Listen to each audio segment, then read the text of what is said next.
pathway to peace inside the Garden of Peace. If you're following along, we're on page 80, the big 80. And today's lesson is called Monetizing Monies. Here we go. All about lofty livelihood. Another example of a test whether a man's wife is really first place. You cannot fool this because God controls your money. He sets it at Rosh Hashanah. And even though you may be getting $1 million coming your way, that pipeline from heaven down to you can, God forbid, get stuffed like your toilet, can get clogged, can get kinked if you keep punching it and messing up that flow.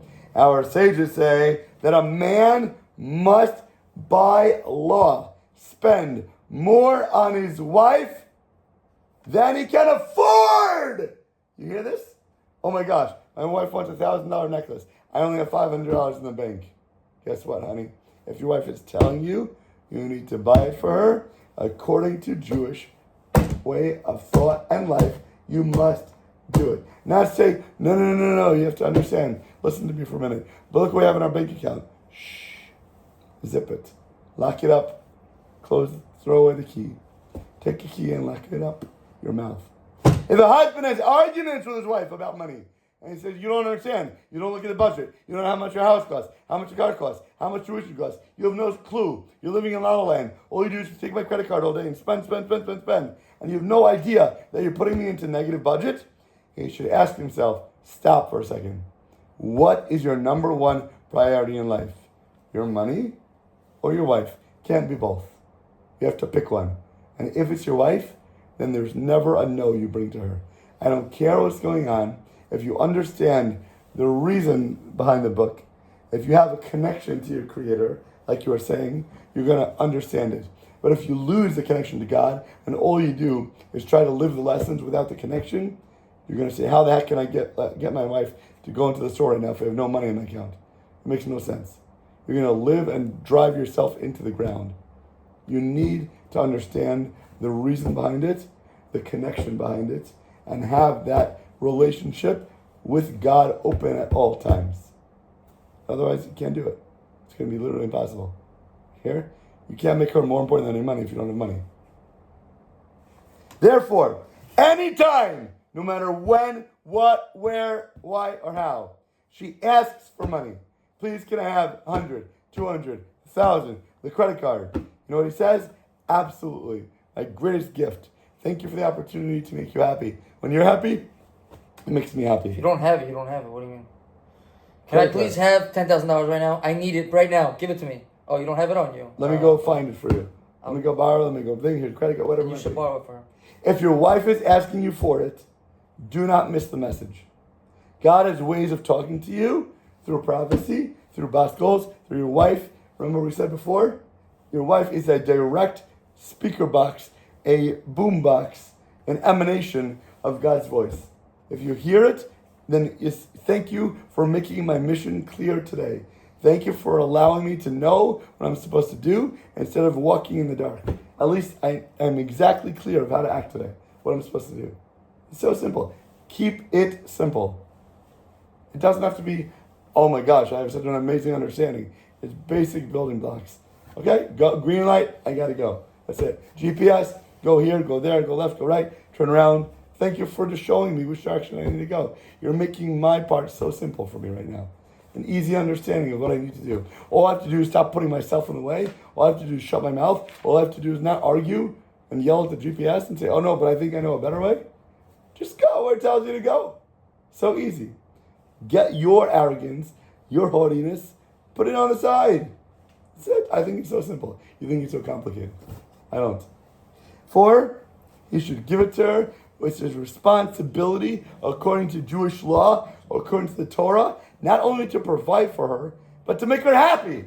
It's not just like, yeah, here, I'm working hard, and now you should respect me, you should thank me, you should acknowledge me, but do it in a way that makes her happy. If you're going to be pulling compliments out of her, that's not making her happy. She's begrudgingly going to do it. She's going to say, well, now you need me to thank you again?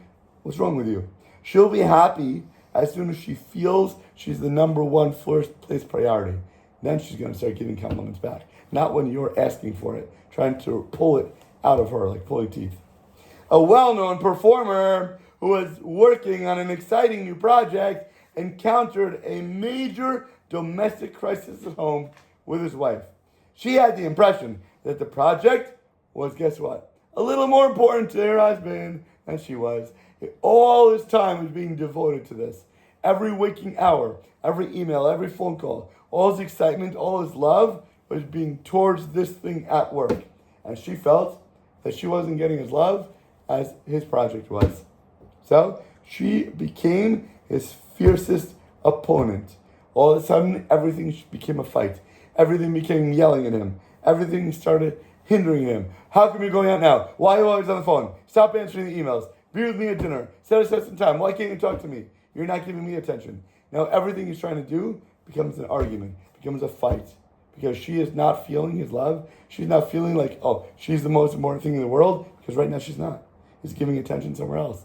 Or even if he gives her attention, she knows that he's trying to run out in the next minute to try to close the deal, or to get on top of this project, or to do whatever he wants to do for it. The entire household turned upside down into a battleground. The performer came to the rabbi and he spilled out his heart. He said, she doesn't understand. I'm doing this so we can make money. She thinks that I don't love her anymore. She thinks that my work is more important, but it's not true. I'm doing this work because I love her. I'm doing this project because I want to make money so we can have it for the household. And all she's doing is arguing with me for it. So, the rabbi taught him this principle of even if you have a job that you're doing for her, she has to feel and you have to make it known that she is always your number one priority. She is always first place, no matter what is going on. And if you make that knowledge known and revealed to her, then it's going to be a completely different scenario at home. And he advised to convince his wife that the entire project that he's doing, even if it's for her, even if it's to make the money that she wants, it is not worth it if she's not going to be happy. And it's not worth it if she's not going to be happy, even for a minute of the entire day. It's not worth your whole project. Throw it out the window. Not like, oh, there's a few minutes she has to understand that I'm going to be on the phone. It's not like that.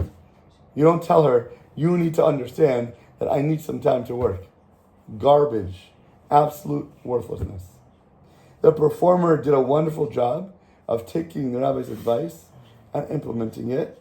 And any single time she wanted a question answered, she wanted to speak about something that was completely worthless with a friend of hers that had a stupid conversation that had no relevance in the world whatsoever about a show that her friend saw that she wants to talk to her husband about when he has to go be closing a deal right now. He needs to be out of the house on his way to work because people are waiting for him for a meeting. But nothing then came in the way of what she wanted or needed at the time. And before long, his wife started urging him to get out of the house in the morning to go to meetings. Urging him to, no, don't go take the phone call. All of a sudden, when she was the number one priority, she became his biggest fan in the world. She became his biggest motivator. The number one person who was going to encourage him for everything that he wanted to do when she felt the love and she felt the security and she felt the kindness. You hear? Complete transformation. Like that. Instantaneously. Ziggy will tell you also, right away, the second he starts to do something different, it's a completely different relationship that he sees.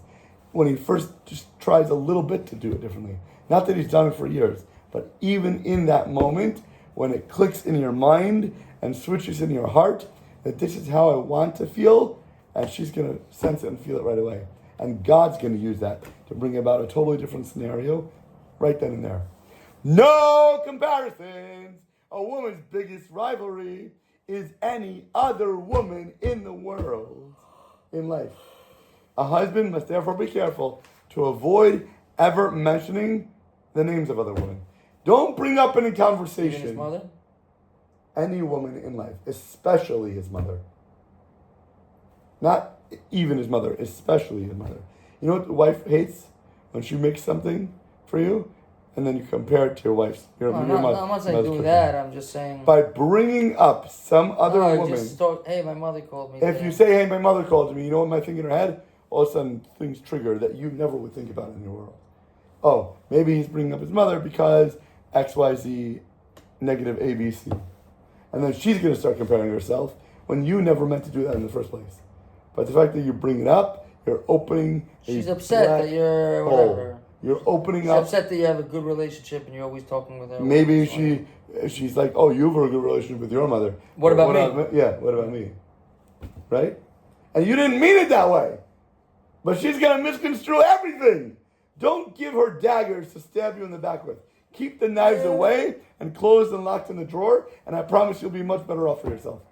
And don't bring up, oh, you remember that neighbor that came to eat with us last Shabbos? If it was a girl, don't do it. She might think, oh my gosh, he's bringing her up because she was much more beautiful than me. She had more makeup on than me. Like, I didn't say that! I didn't compare you to her. I didn't say she's pretty. I didn't even say anything like that. Not every woman, I think, would play with mine. I don't know. Don't open the hole for yourself. Don't do it. It's not worth it. Guaranteed. No good, no positivity is going to come out from it. If you can only hurt yourself, why the heck would you put yourself in that situation? It's not going to help you. So why would you do it? Tell me. Unless you're really thinking about the girl. Whatever it might be. She's on your mind.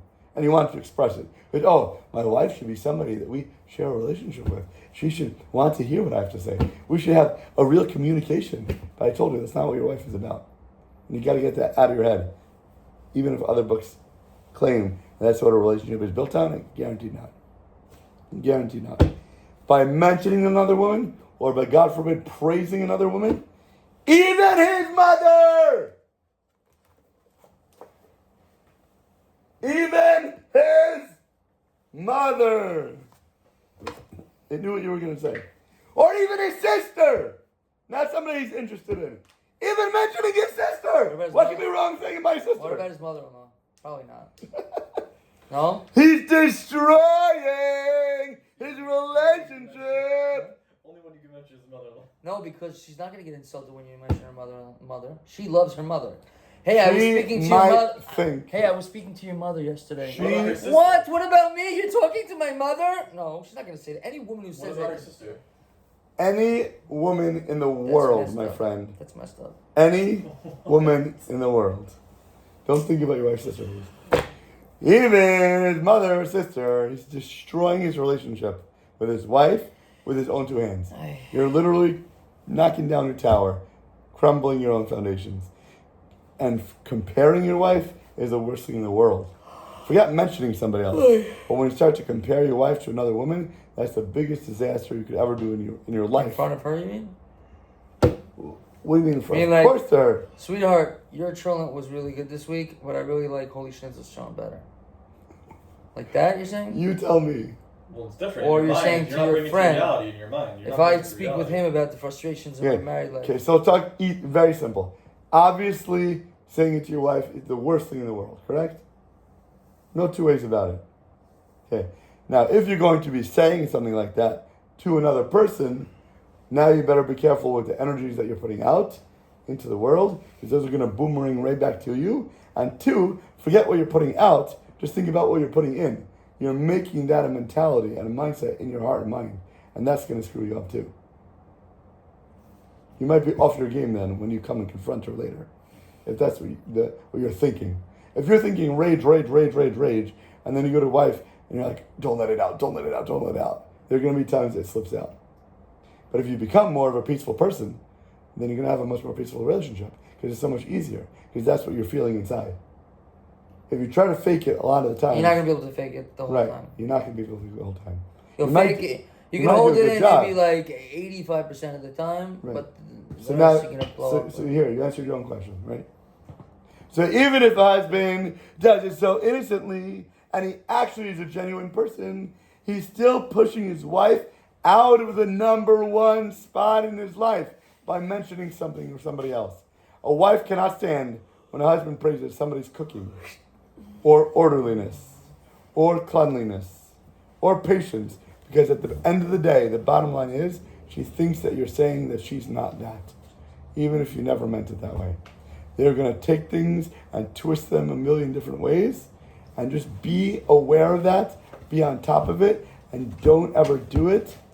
Get it out of your life, out of your mind, out of your heart, out of the picture, and just use her as she's the most important thing in my life, and I care about her the most, and I want to show the love in every way possible. And with that, have an awesome, amazing rest of your day. Dun, dun, dun, dun.